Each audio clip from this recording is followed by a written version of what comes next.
Nous voici maintenant au terme du processus d'élaboration et d'adoption de la loi avec l'examen des questions relatives à cette adoption et à l'étude du travail en séance. Il convient de souligner ici que, enfin, et pour la première fois, le travail opéré depuis le dépôt du texte devant le bureau de la Chambre saisie va maintenant émerger de l'obscurité à la lumière. Au fond, pour prendre une image, après les dépendances, c'est la vraie cuisine. On arrive maintenant dans cette belle salle qui caractérise tous les parlements du monde et que l'on appelle l'hémicycle. Il s'agit de voir comment la discussion en séance va s'opérer afin d'arriver ou non à l'adoption de la loi préparée dans les conditions que nous avons examinées. Nous verrons ainsi tour à tour les auditions dans ce travail en séance et ensuite le vote tel qu'il devra intervenir. Tout d'abord, quant à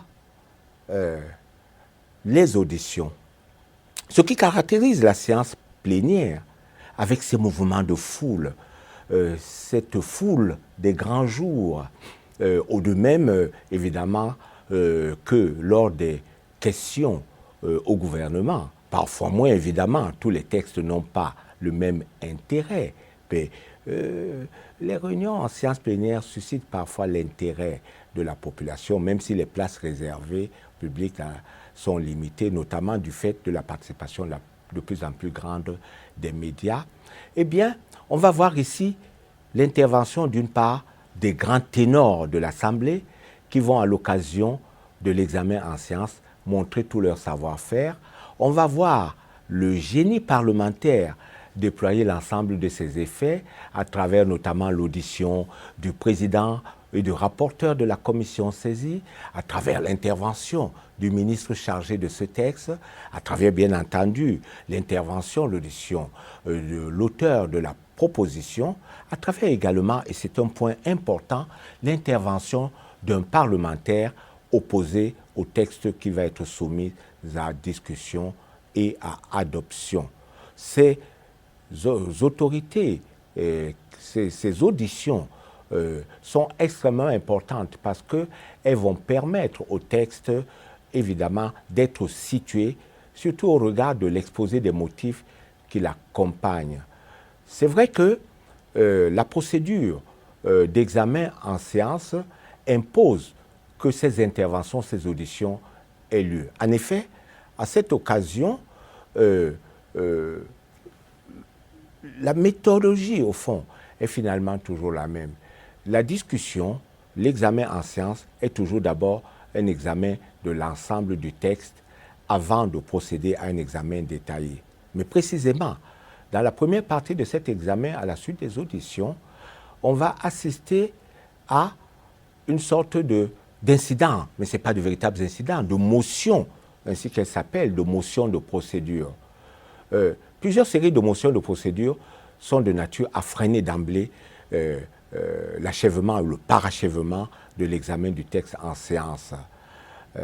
C'est d'abord, évidemment, la motion d'irrecevabilité, qui est extrêmement importante parce que, outre les irrecevabilités de caractère financier qui imposent, notamment pour les propositions de loi, parce que le projet de loi veille toujours à cela, les grands équilibres financiers ne soient pas rompus et qu'une proposition d'aggravation des finances puisse être compensée par une proposition de ressources équivalentes. Il y a des irrecevabilités de caractère constitutionnel. Il y a lieu de savoir si le texte, projet de loi ou proposition de loi est ou non a un caractère anticonstitutionnel et qu'il convient de ne pas débattre de lui. Et à cet égard, il va y avoir un vote sur cette motion. Deuxième motion, la motion préalable, qui est une motion qui survit encore dans de nombreux pays francophones comparés, qui est une motion qui va porter sur l'opportunité de débattre de cette loi. Il n'y a pas lieu à discuter, à examiner et à voter parce que bien que le texte soit constitutionnel, bien qu'il soit tout à fait fondé à être débattu, il n'y a pas lieu de discuter de cela. Ce n'est pas le moment, il n'y a aucune raison pour cela. C'est d'ailleurs, et souvent c'est en réalité, la question préalable concerne des circonstances d'inconstitutionnalité. C'est l'une des raisons pour lesquelles la révision constitutionnelle de 2008 en France a fondu les deux motions de procédure en une motion de rejet préalable. Alors, on ne trouve pas encore d'impact de cette réforme dans les régimes francophones comparés où subsistent les deux motions, les irrecevabilités et la question préalable. Mais il est évident que la rencontre des questions d'irrecevabilité constitutionnelle et d'opportunité devra un jour ou l'autre se ramener à une seule et même chose.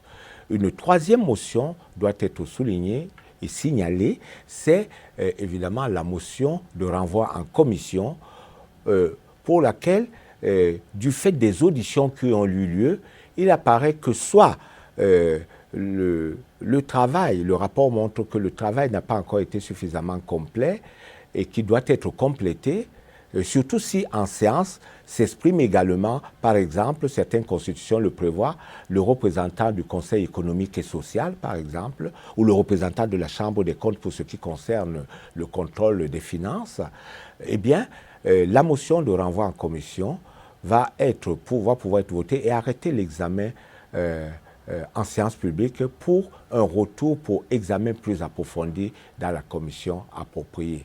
À cet égard,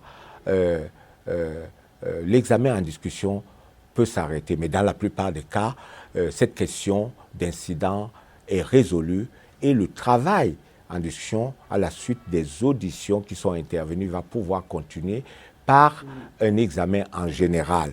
De cet examen général va suivre l'examen article par article. Il est important de souligner rapidement ici que cet examen article par article porte essentiellement sur l'examen ici des amendements et éventuellement des sous-amendements dans les conditions qu'on a examinées, avec la technique sur laquelle les sous-amendements sont fondus avec les amendements et les amendements adoptés dans le cadre des dispositions initiales. Alors, grand B, vient le moment du vote. Ce vote, je dirais simplement qu'il va avoir lieu pour permettre l'adoption du texte. Mais, on l'a vu, en réalité, des votes sont déjà intervenus, ont émaillé le processus, notamment lorsque une procédure spéciale est mise en œuvre ou lorsque des motions de procédure ont été votées.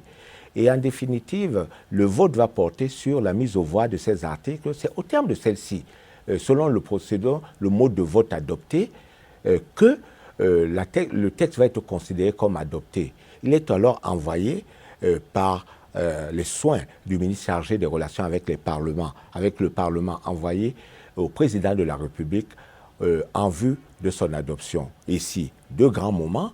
Premier moment, il s'agit d'un texte qui a besoin d'un contrôle préalable de constitutionnalité. Ce contrôle va s'exercer préalablement à toute procédure de